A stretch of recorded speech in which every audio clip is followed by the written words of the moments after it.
We like to think we matter. We like to think that if intelligent life exists elsewhere in the universe, they would notice us. We have radio telescopes and nuclear weapons and cities that glow at night. We have sent probes beyond our solar system. We have broadcast our presence for over a century. Surely, we think, surely someone out there knows we exist. They do not. We are cosmically invisible.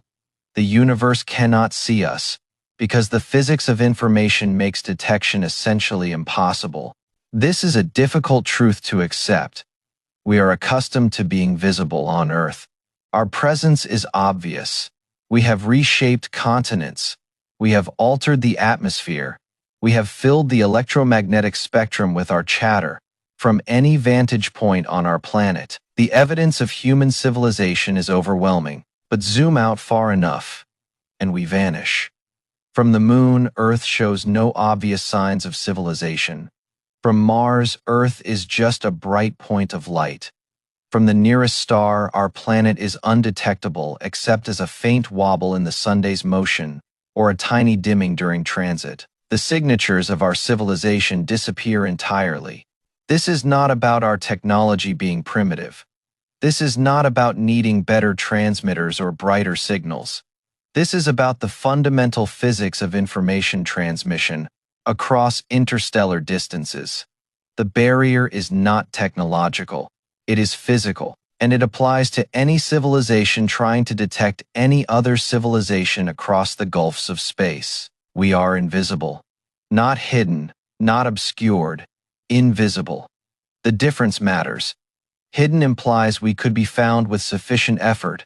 Invisible means the physics prevents detection regardless of effort. The information barrier is absolute in any practical sense. Let me show you why.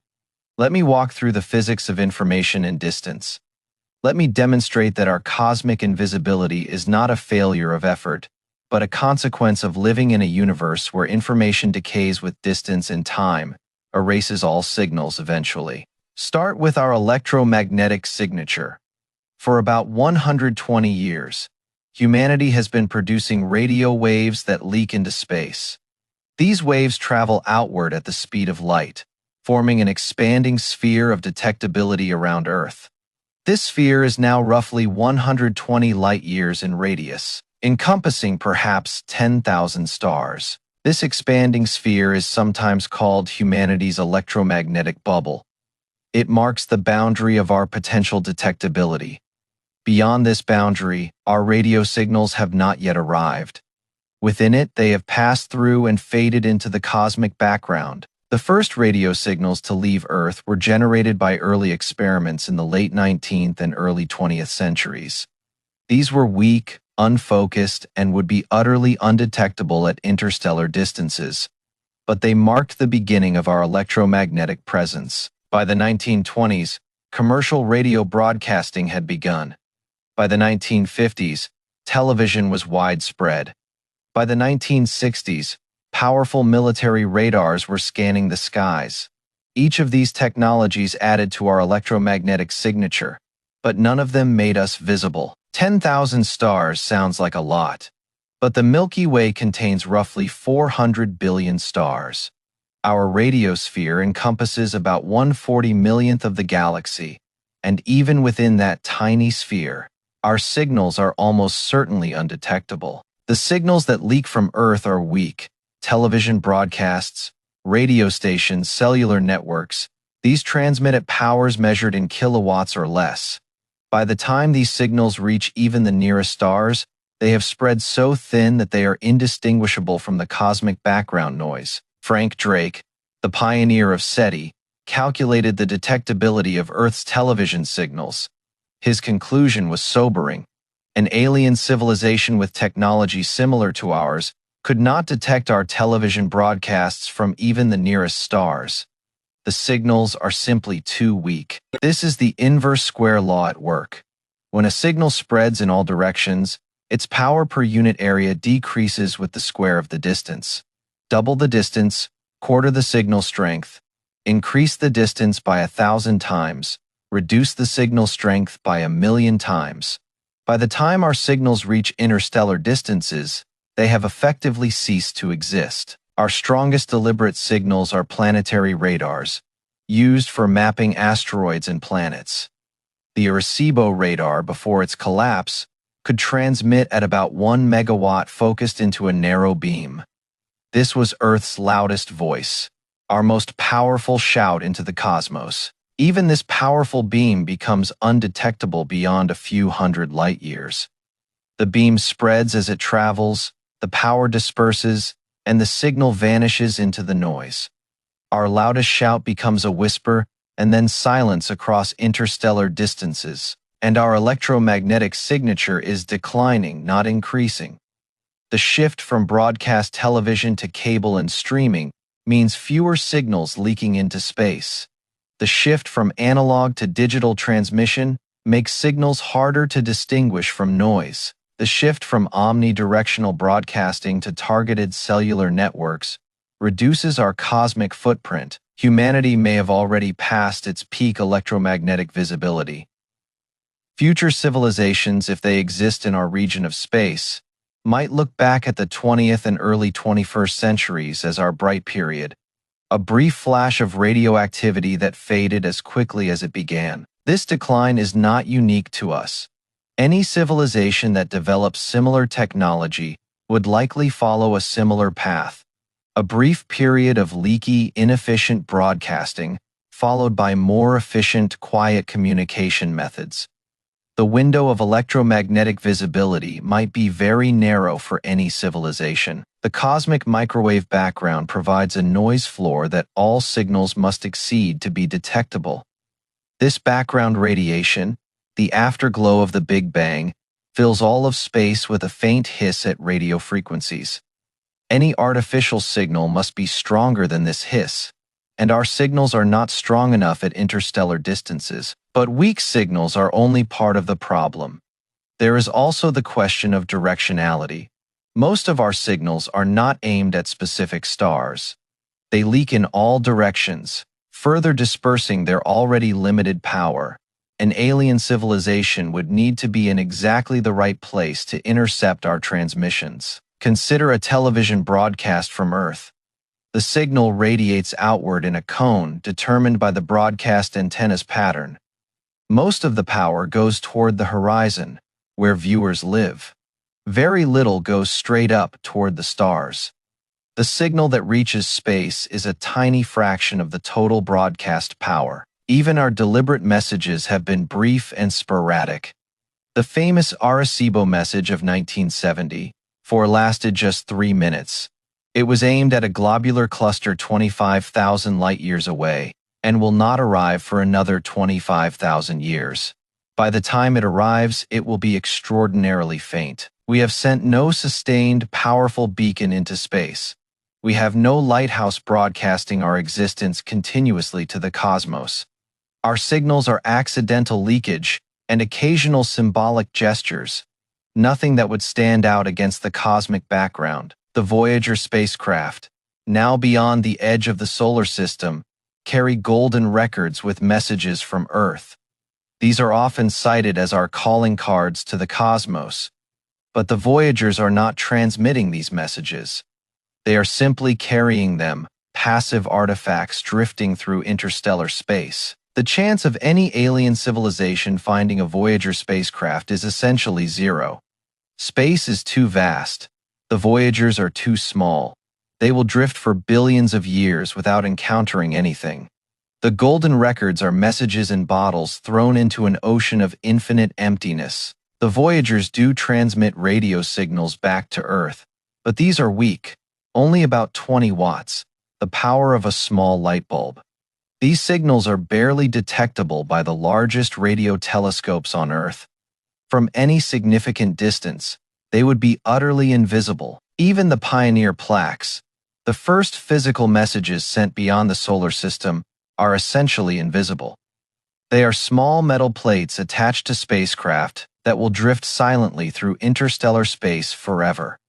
No signal, no beacon, no way for anyone to find them. Carl Sagan understood this problem deeply. He championed the search for extraterrestrial intelligence, but also recognized how difficult detection would be. He knew that our civilization's electromagnetic footprint was modest by cosmic standards, a faint glow that would be invisible from most of the galaxy. Some argue that our nuclear tests might be detectable. The electromagnetic pulses from nuclear explosions are powerful and distinctive, but they are also brief, lasting microseconds. The chance of an alien telescope being pointed at Earth during the fraction of a second when a nuclear test occurs is negligible. The atmospheric tests of the mid-20th century produced about 500 explosions over a few decades. Each lasted a tiny fraction of a second.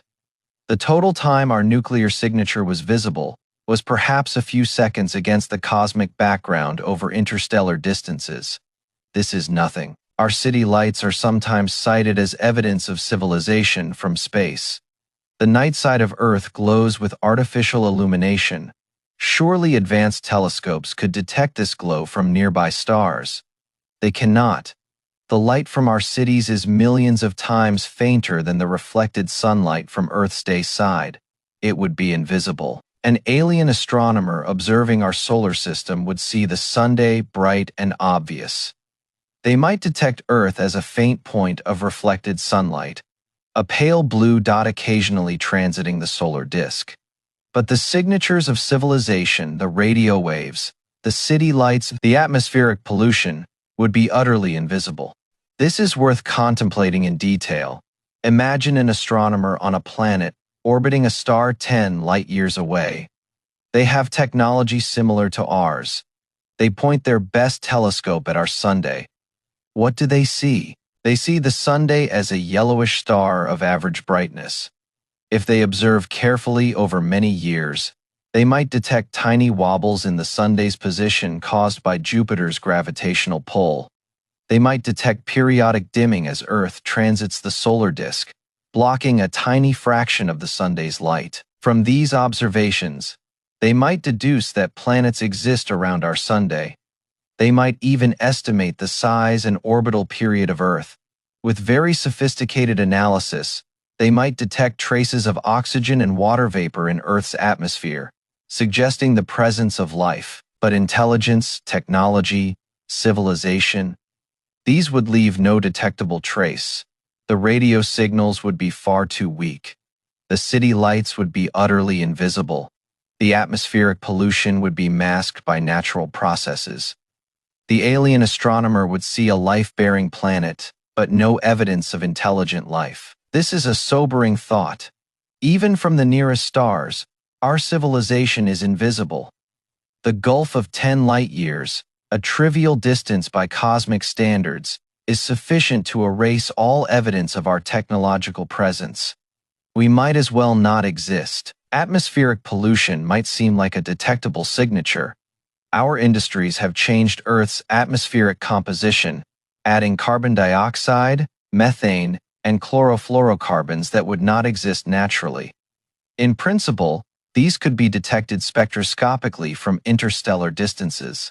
In practice, detecting these trace gases in a planetary atmosphere from light-years away would require technology far beyond anything we possess.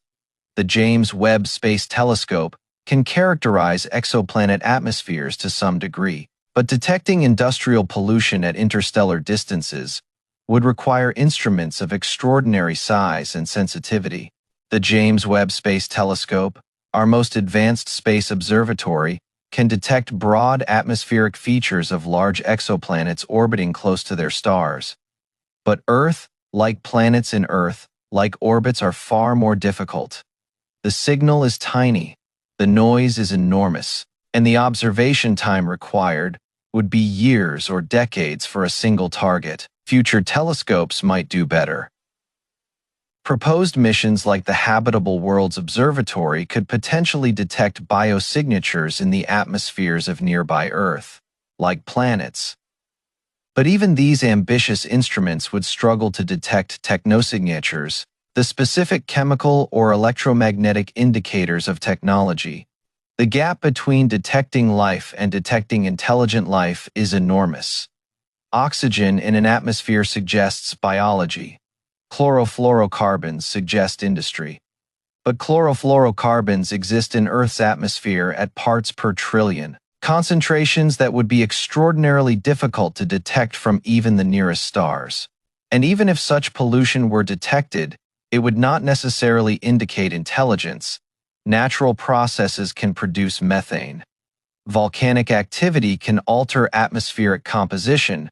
Only certain specific chemicals, like chlorofluorocarbons, would be unambiguous signs of technology, and these are present in Earth's atmosphere only in parts per trillion. The information barrier works in both directions. Just as we cannot detect alien civilizations at interstellar distances, they cannot detect us. This symmetry is important. It means that our cosmic invisibility is not unique to us. Every technological civilization faces the same barrier. Everyone is invisible to everyone else. Seth Shostak of the SETI Institute has acknowledged this reality. He remains optimistic about the search for extraterrestrial intelligence, but he also recognizes that detection requires either deliberate beacons or extraordinary luck. Accidental leakage, the kind of signals our civilization produces, is probably undetectable. This raises a profound question. If accidental signals are undetectable and deliberate beacons are rare, how would any civilization ever find another? The answer might be that they do not.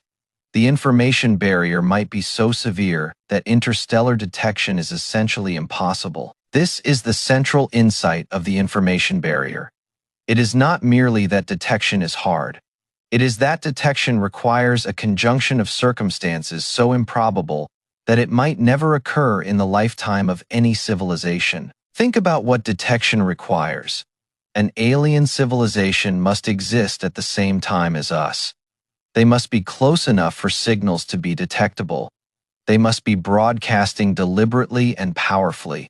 They must be broadcasting at frequencies we monitor. We must be pointing our telescope at their star at the right moment, and the signal must be distinguishable from natural sources. The probability of each individual requirement being met might be modest, perhaps 1 in 1,000 or 1 in a million. But when you multiply a dozen low probabilities together, the combined probability becomes astronomically small. This is not a needle in a haystack. This is a specific atom in a specific haystack on a specific planet in a specific galaxy. No search strategy can overcome such unfavorable odds. You can build larger telescopes. You can scan more frequencies. You can search more stars. But the fundamental improbability remains. The information barrier is not a wall to be climbed. It is an ocean to be boiled. Consider the requirements for detection. You need a signal strong enough to exceed the cosmic noise floor at interstellar distances. You need the signal to be distinguishable from natural sources. You need to be looking at the right place, at the right time, at the right frequency. Each requirement reduces the probability of success. These requirements interact multiplicatively. If the probability of adequate signal strength is 1%, and the probability of correct spatial targeting is 1%, and the probability of temporal alignment is 1%, the combined probability is not 3%. It is 1 in a million. The right place is particularly challenging. The sky is vast. A radio telescope can only observe a tiny patch of it at any moment. To search the entire sky systematically requires years or decades, and even then, you have only sampled each direction once. A brief signal could be missed entirely. The Milky Way galaxy spans a region of sky roughly 30 degrees by 360 degrees. Even with a telescope that can observe 1 degree at a time, that is thousands of individual pointings, and each pointing must be held long enough to detect faint signals, which could be hours or days. The right time is equally challenging. Signals travel at the speed of light. A signal from a star 1,000 light-years away was sent 1,000 years ago. The civilization that sent it might no longer exist, and any signal we send will not arrive for 1,000 years. The windows of opportunity do not align. This light delay creates a fundamental information problem. We can never know the current state of anything beyond our immediate vicinity. We see stars as they were years ago. We see galaxies as they were millions of years ago. The universe we observe is always the past, never the present. For communication purposes, this means that even if we detected an alien signal, the information it carried would be outdated. A signal from a civilization 1,000 light-years away would describe their world as it was a millennium ago. By the time we received it, the senders might have changed beyond recognition or ceased to exist entirely, and any reply we sent would not arrive for another 1,000 years.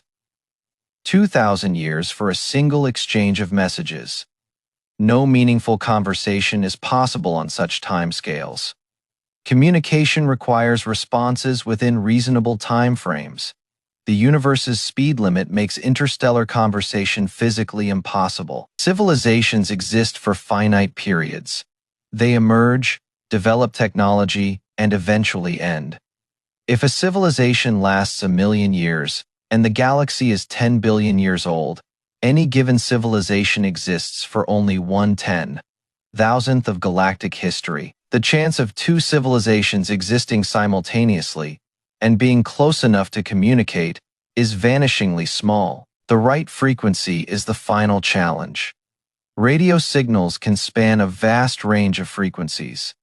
SETI searches focus on certain frequencies thought to be promising, like the hydrogen line at 1420 MHz.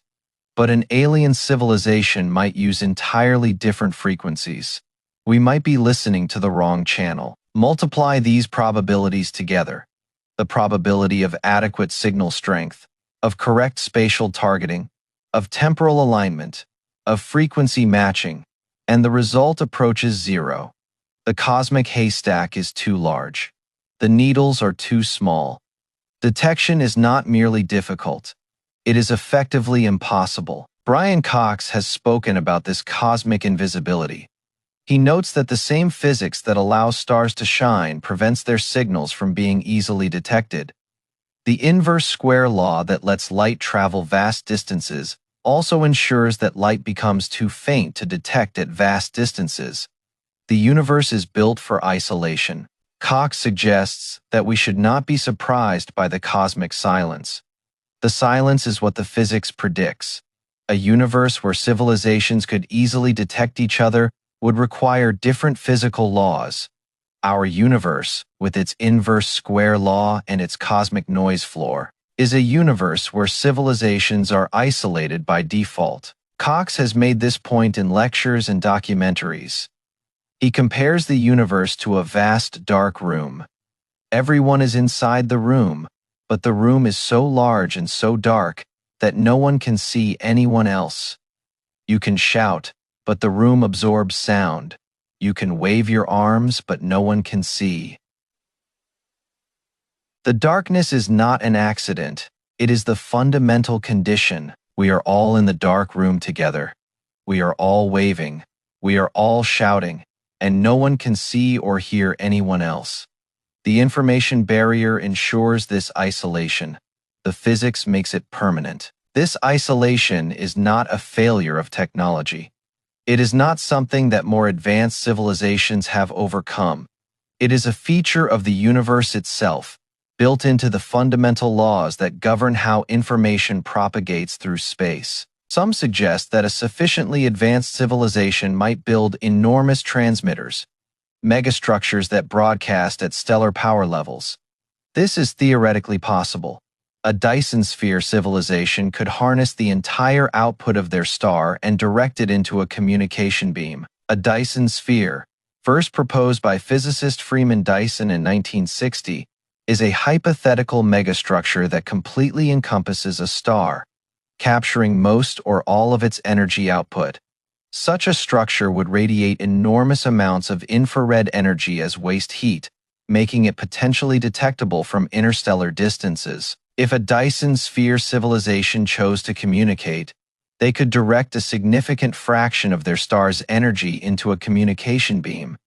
This would be detectable across enormous distances, potentially across the entire galaxy, A civilization with such technology could make itself visible, but we see no evidence of such megastructures.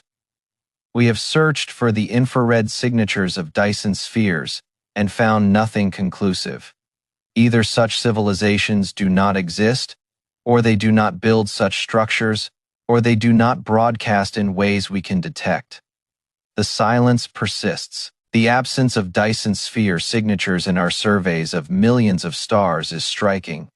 If even a small fraction of civilizations eventually built such structures, we should see some evidence.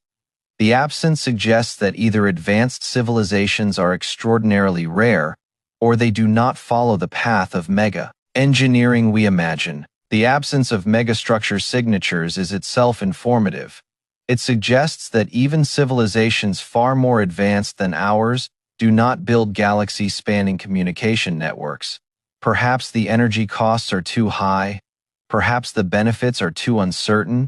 Perhaps the information barrier defeats even stellar-scale engineering. Or perhaps advanced civilizations have no interest in broadcasting their presence.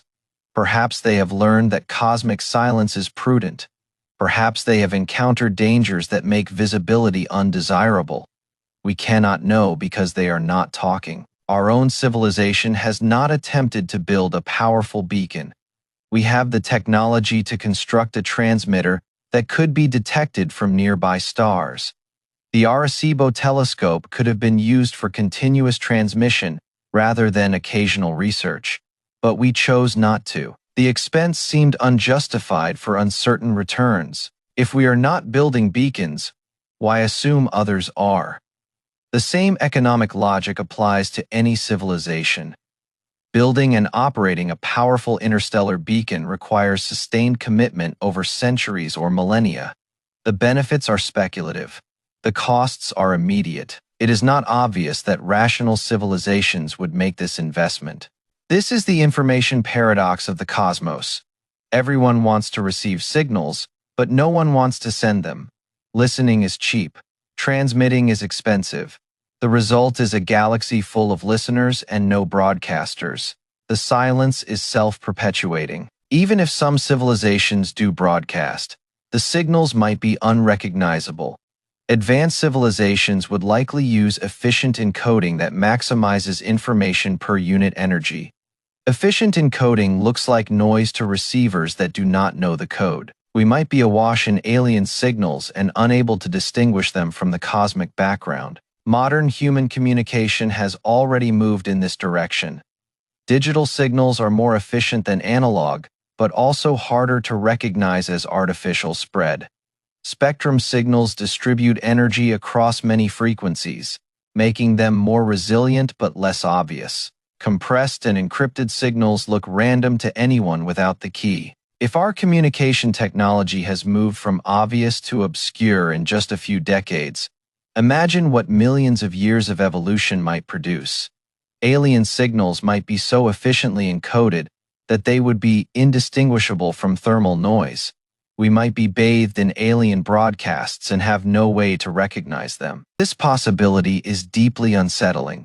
It suggests that even if we solved the signal strength problem, we might still fail to detect alien civilizations. The information barrier is not just about power, it is about recognition. Alien signals might be literally invisible to us because we do not know what to look for. SETI searches have focused on simple, obvious signal types, narrowband transmissions, repetitive patterns, mathematical sequences. These are signals that humans would use to announce their presence. But an advanced civilization might not bother with such primitive methods. Their signals might be beyond our comprehension. This is a disturbing possibility.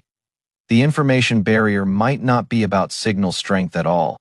It might be about comprehension. Alien signals might be so different from what we expect that we would not recognize them as artificial, even if we detected them. Claude Shannon, the father of information theory, proved that optimally encoded signals are indistinguishable from random noise. This is a fundamental result of mathematics, not a technological limitation. If alien civilizations use optimal encoding, their signals would look like nothing at all to us. Jill Tarter has spoken about this challenge. SETI searches for signals that appear artificial by human standards, narrowband signals, repetitive patterns, mathematical sequences, but an alien civilization might use entirely different criteria. Their signals might appear natural to us, and ours might appear natural to them. The information barrier has multiple layers. First, signals are too weak to detect at interstellar distances. Second, even if strong enough, they might be indistinguishable from noise due to encoding. Third, even if distinguishable, they might be unrecognizable as artificial. Fourth, even if recognized, they might be incomprehensible. Each layer reduces the probability of meaningful detection. By the time you account for all of them, the probability becomes vanishingly small. The information barrier is not a single obstacle. It is a series of obstacles, each sufficient to prevent detection, all of them combined making detection essentially impossible. What does this mean for our cosmic situation? It means we are invisible, not because we are primitive, not because we are not trying, but because the universe is structured to prevent the transmission of information across interstellar distances. The physics ensures our invisibility. This conclusion is supported by every observation we have made. 60 years of SETI have produced silence. Decades of exoplanet research have found no technosignatures. Surveys of millions of stars have revealed no Dyson spheres. The evidence consistently points in one direction: toward isolation, toward invisibility, toward the conclusion that civilizations cannot detect each other across the gulfs of space. The evidence is not merely the absence of detection. It is the positive understanding of why detection fails. We understand the inverse square law. We understand the cosmic noise floor. We understand the encoding problem and the synchronicity problem. Each of these is a well-understood physical barrier, not a mystery waiting for resolution. This invisibility has implications. If we are invisible to others, and others are invisible to us, then contact is impossible, regardless of how many civilizations exist. The galaxy could be teeming with life, buzzing with intelligence, and we would never know. Each civilization would be isolated in its own island of space, unaware of the others. This is the archipelago model of galactic civilization. Rather than a connected network of communicating civilizations, the galaxy might be a collection of isolated islands, each inhabited, none in contact with the others. The distances are too great. The signals are too weak. The physics forbids communication. In this model, the Fermi paradox has a simple resolution: where is everybody? They are there, on their own islands, invisible to us as we are to them. The absence of contact does not mean the absence of intelligence. It means the absence of any practical way for intelligence to know about other intelligence. This is a different answer than most Fermi paradox solutions offer. It does not require that civilizations be rare. It does not require that they self-destruct. It does not require that they deliberately hide. It simply requires that the physics of information makes detection impossible, which it does. The archipelago model is humbling. It suggests that our questions about extraterrestrial intelligence might be forever unanswerable, not because the answers do not exist, but because the universe is not structured to deliver them. We are asking questions that physics cannot let us answer. Some find this conclusion depressing. We want to believe that we could make contact with other intelligent beings. We want to believe that the universe offers community, connection, the chance to learn from others who have solved the problems we face. The information barrier denies us this hope, but there is another way to see it. Our invisibility protects us. If hostile civilizations exist, they cannot find us. If cosmic predators lurk among the stars, they cannot see us. Our weakness is also our camouflage. The information barrier that isolates us also shields us. The dark forest theory of cosmic civilization suggests that the universe might be a dangerous place. Advanced civilizations might view any other civilization as a potential threat. The safest strategy would be to remain hidden and to destroy any civilization that reveals itself. In such a universe, our invisibility would be our salvation. We cannot know if the dark forest theory is correct. We have no evidence either way, but the possibility should give us pause. Our instinct is to broadcast our presence, to seek contact, to make ourselves known. If the universe is a dark forest, this instinct could be fatal. Fortunately, our signals are too weak to attract attention even if predators exist. We are invisible not by choice, but by circumstance. Our weakness protects us from dangers we may not even be able to imagine. The information barrier is a blessing in disguise. This is small comfort, perhaps. We are not being protected by choice, but by circumstance. Still, the circumstance has its benefits. We can develop in peace, undisturbed by cosmic neighbors who might not be friendly. Our isolation is also our freedom. Some argue that we should actively try to become visible, that we should build powerful beacons to announce our presence. These advocates believe the benefits of contact would outweigh any risks, but they are gambling with the fate of our entire civilization on a bet whose odds we cannot calculate. For now, the information barrier makes the debate moot. We could not build a beacon powerful enough to be detected across significant distances, even if we wanted to. Our technology is simply too primitive. The universe keeps us safe by keeping us invisible. Whether we like it or not, the information barrier is permanent. No technology will overcome the inverse square law. No engineering will defeat the cosmic noise floor. No intelligence will crack the encoding problem without some shared context to begin with. The barrier is not a challenge to be overcome. It is a feature of the universe we inhabit. Brian Greene has written about the limits of information in the universe. He notes that physics imposes fundamental constraints on what can be known. Not just what we happen to know, but what can in principle ever be known. The information barrier for interstellar communication might be one such fundamental limit. Greene's work on string theory and cosmology has explored the boundaries of physical knowledge. He has written about horizons in space and time beyond which no information can travel, about the ultimate limits imposed by quantum mechanics and relativity. The information barrier for communication fits within this framework. The event horizon of a black hole is the most dramatic example of an information barrier. Nothing that crosses it can ever return or send information back. The universe has many such horizons, regions from which information cannot escape. Interstellar distances create a similar, if less absolute, barrier. The cosmic horizon itself is an information barrier. Light from regions more than 46 billion light-years away has not had time to reach us since the Big Bang. Those regions exist but are forever unknowable to us. Our universe is divided into regions that cannot communicate. Interstellar distances are much smaller than the cosmic horizon, but they create a practical barrier that is nearly as absolute.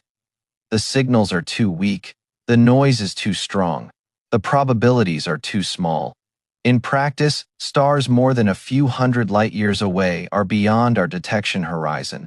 This is a different kind of limit than we are accustomed to.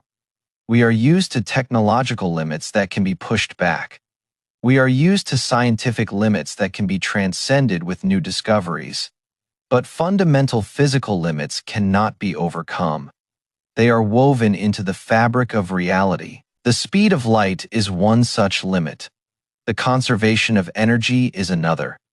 The information barrier for interstellar communication might be a third.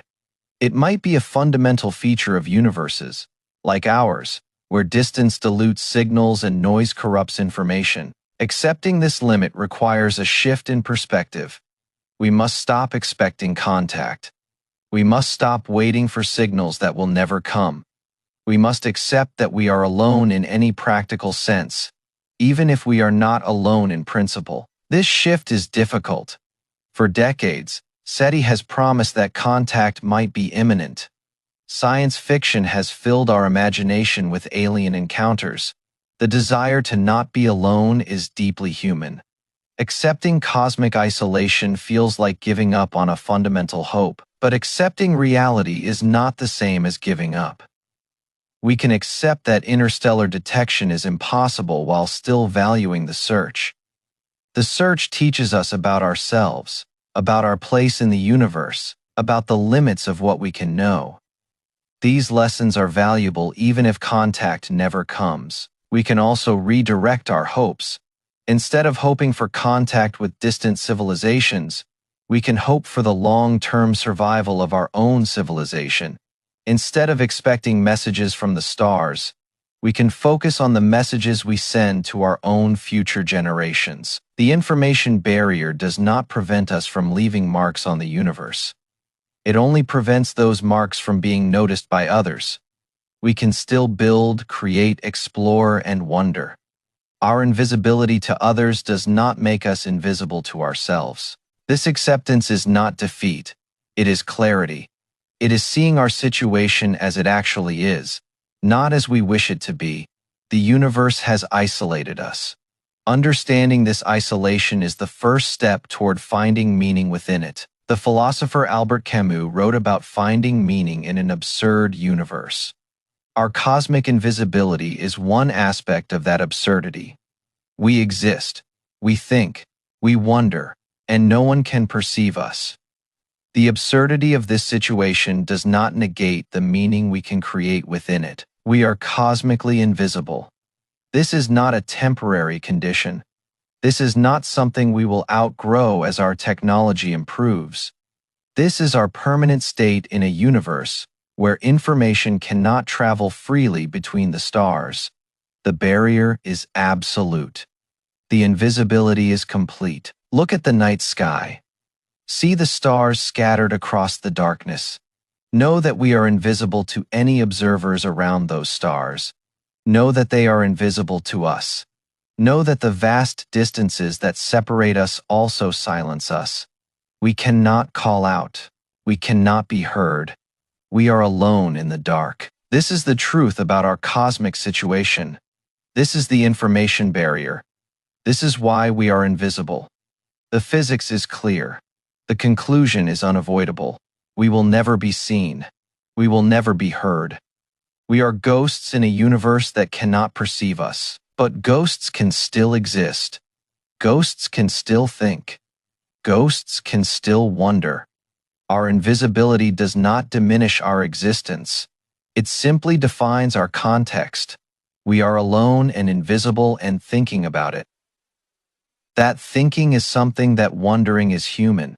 The information barrier is the fifth verdict on our cosmic isolation. We cannot be detected because our signals are too weak, too brief, too ambiguous. Others cannot be detected for the same reasons. The universe has built walls of information decay between all its inhabitants. We are all invisible to each other, separated by physics, alone together in the dark. That is the information barrier. That is why we are cosmically invisible. That is the truth about our place in the universe. We will not be found because we cannot be seen. The physics ensures it, the silence confirms it, and in accepting this truth, we begin to understand what it means to be human in a universe that cannot hear our voice. This understanding is not cause for despair. It is cause for reflection.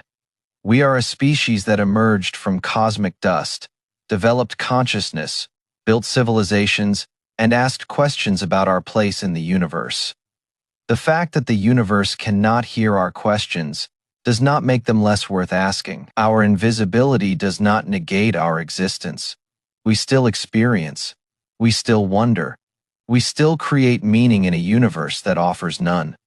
The information barrier isolates us but does not diminish us. We are alone, but we are still here. The night sky looks different when you understand the information barrier. The stars are not potential neighbors waiting to be contacted.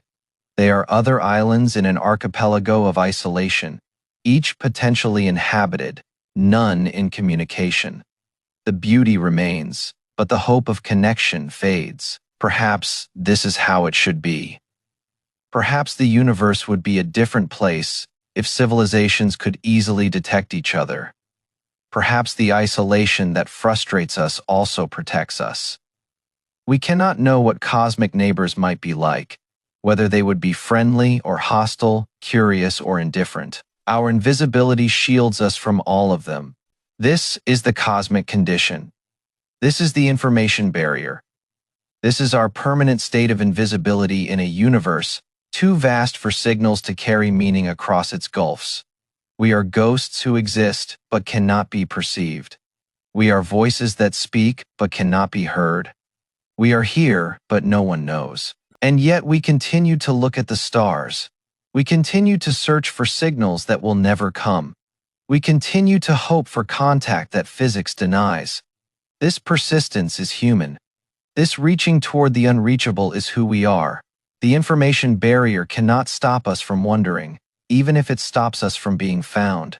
Look at the stars one last time. Know that you are invisible to them. Know that their inhabitants, if any, are invisible to you. Know that this mutual invisibility is permanent, built into the fabric of reality. And know that you're looking, you're wondering, you're hoping. These are not made less meaningful by the barrier. They are made more meaningful because they persist in the face of cosmic isolation. That is the truth about the information barrier. That is why we are cosmically invisible. That is our situation in a universe that cannot see us.